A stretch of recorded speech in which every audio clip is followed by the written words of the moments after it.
Hello folks and welcome to Paddock Pass, your post-qualifying edition for the 2019 Singapore Grand Prix. He's on pole and no one expected that, least of all him. It was supposed to be a weekend where the Ferrari, let's not say necessarily dominance, but certainly the good form that they'd shown in Spa and Monza was supposed to dissipate a little bit, and we were expecting a fight between Mercedes and Red Bull, and yet the red car showed up today and Charles put it all on the line, made a couple of mistakes on his lap because he just pushed so close to the edge that just went over a bit, but held it together. Brilliantly exciting qualifying, as we've come to expect here in Singapore, and he is on pole position 3 in a row, which Lewis Hamilton asked him about in the press conference. Is it 3 in a row? Charles went yes, and Lewis swore, and I think that's the reaction of quite a lot of people today. But it didn't start there, it started in Q1, so let's start there. Racing Point did a brilliant job to even get Sergio Perez into qualifying. He duffed the wall in FP3, right rear damage, and ultimately a gearbox damage. Changed gearbox, he's going to get a 5-place grid drop, and both sides of the garage actually working together to piece that car back together. And he actually went through to Q2, so did a great job. Not so lucky though. And actually, this was a bit of a shock. Williams had looked really, really good in FP3. I mean, like, good to the extent that we thought George Russell might be able to make it through to Q2 because he was comparative on lap time with Haas. Actually, he was quicker than the Haas drivers. And he was comparative with the Alphas. So we thought they might have had a chance.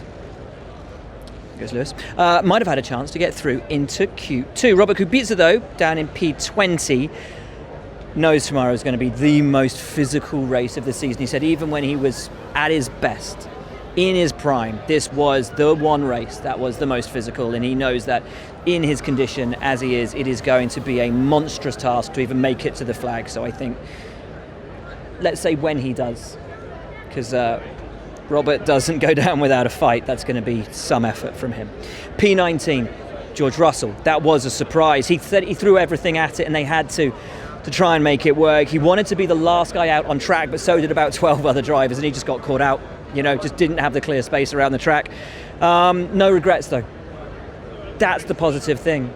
They saw in practice they were comparable on pace. They had the opportunity to go through to Q2. They could have done it today, genuinely could have done it, just lost out. P18, Romain Grosjean, we're going to talk to him because Haas struggled all day yesterday. They struggled in practice this morning. Grosjean P18 therefore should not be a surprise, and yet we were surprised when he told us why. P17, Lance Stroll, similar to Russell, timed the lap wrong, didn't get the space. Upgrades on the car, couldn't utilise them. P16, Danik Fiat, so this is always a weird one here, qualifying and the race, doesn't expect to score points. Bravo, Charles, bravo. Doesn't expect to score points unless something strange happens in the race. So let's speak to Romain Grosjean, P18, but a very interesting reason why. I think we had a chance to go through, and the first run a little bit faster. What happened is that last night we reverted a lot of parts back to Melbourne spec, and we did FP3. We did it under warm conditions, but then obviously quali's by night, and the track temp changed a lot. I think we didn't get the setup quite right for quali, just because we didn't run it yesterday in FP2.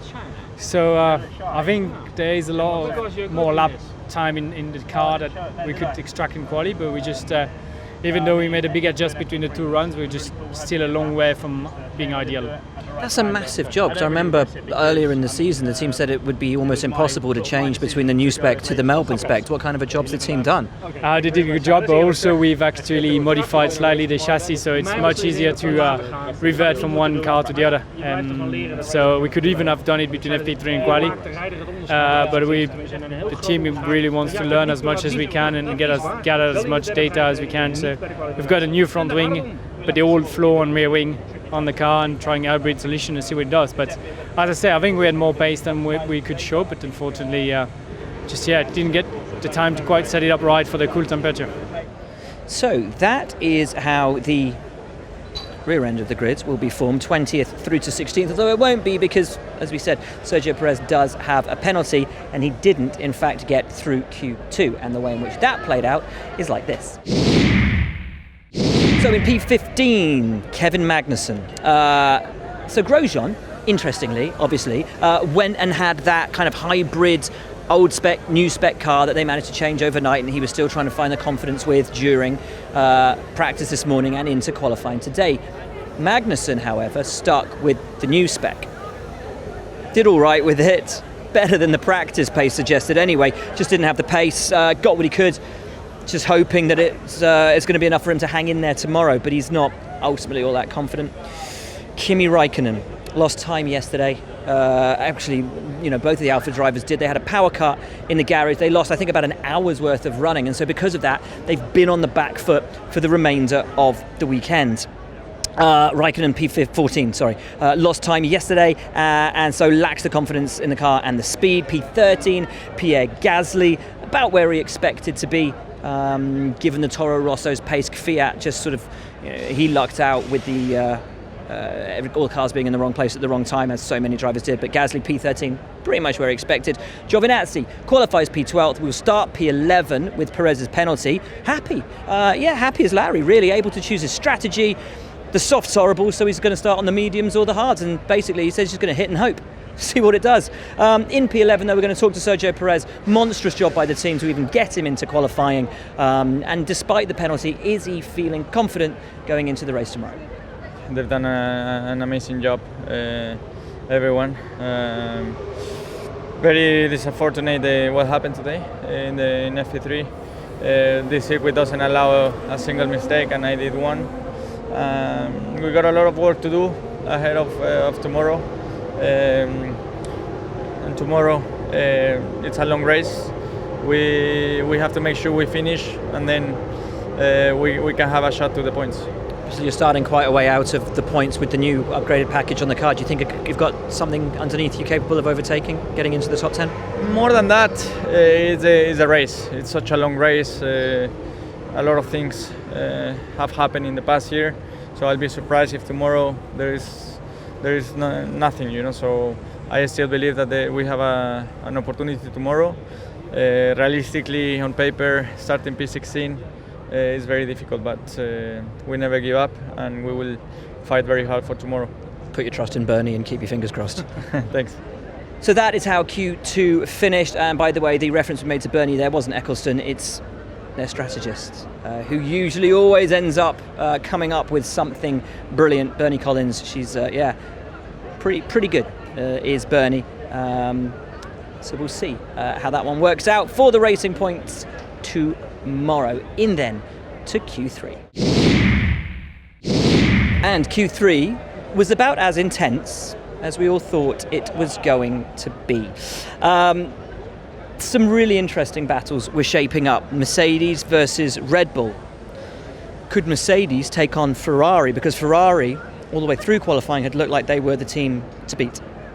And was it going to be Mercedes versus Red Bull for the other positions? And behind them then, you had Red Bull, you had McLaren, and you had Renault, 2x2, fighting over all of those spots. Could the Renaults and the McLarens get on terms with the Red Bulls, or would it be Renault versus McLaren again? Renault and McLaren nip and tuck as they are in fourth place for the Constructors' Championship. Ultimately, Lando Norris, P10. Oh, he's fuming with himself. Said he made some huge mistakes. Can we just forget about Q3? So for the first time in Singapore, he's all right with how he did, but he's pretty disappointed. He just made too many mistakes in the car. P9, Nico Hülkenberg. Actually, we'll hear from him because it's quite an interesting... and we won't get to hear from him all that often in the future because he's possibly out of Formula 1 at the end of the year. So we'll hear from him. Daniel Ricciardo in P8. All I've got written down here is adios because he said it about 7 times, maybe even 10, I can't remember. But he's happy. He's really happy. It's kind of 50-50. Like they're ahead of one McLaren, behind another McLaren. But I think on balance, he's okay with where they are and hopeful of a good race. Tomorrow, P7, Carlos Sainz. We'll talk to him, even though it was the maximum for him today. Still some interesting stuff from him. P6, Alex Albon, still lacking confidence in what is still a new car for him and one that he's still taking time to get to grips with, get to understand. We did have confirmation this morning, well, we didn't, Paddock did, from Helmut Marko, that Danny Kvyat would be at Toro Rosso again in 2020, meaning that second Red Bull seat alongside Max Verstappen will be fought out between Alex Albon and Pierre Gasly. So confirmation of that today. Nothing to do with qualifying, just thought you'd like to know. P5, Valtteri Bottas. Unlucky with track position, as so many drivers were today. And kind of explained that, we think on a long track like this, a driver finding track position should be pretty easy, but it's not that simple, because if you go out for your lap and there's a car in front of you, you can't just drop back, because then your tyres lose temperature, and you can't just accelerate past it, because then you're putting too much energy into your tyres. And so the tyres aren't in that perfect operating window when you cross the line to start your lap. That's how precise, how intricate the tyre wear and tyre usage is in Formula One. And because all the cars went out together, you can't just drop back and find space. It doesn't work like that. So that's why he's there. Max Verstappen in P4, really unhappy, because he was sort of, all grump-a-lump. We thought we were going to be fighting for pole.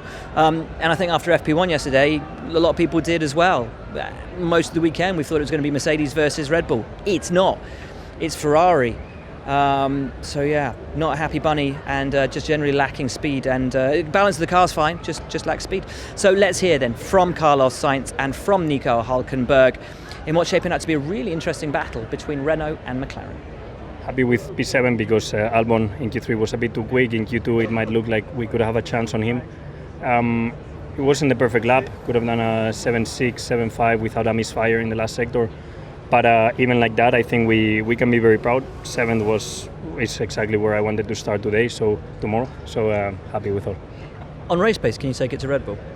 I don't think so. I don't know how Albon has been in race pace this weekend, but we are gonna try and fight them. I think in race pace they're always nearly lap us in most of the races, so I doubt that here we'll have a chance. Looks like a good fight shaping up between you guys and McLaren. Yeah.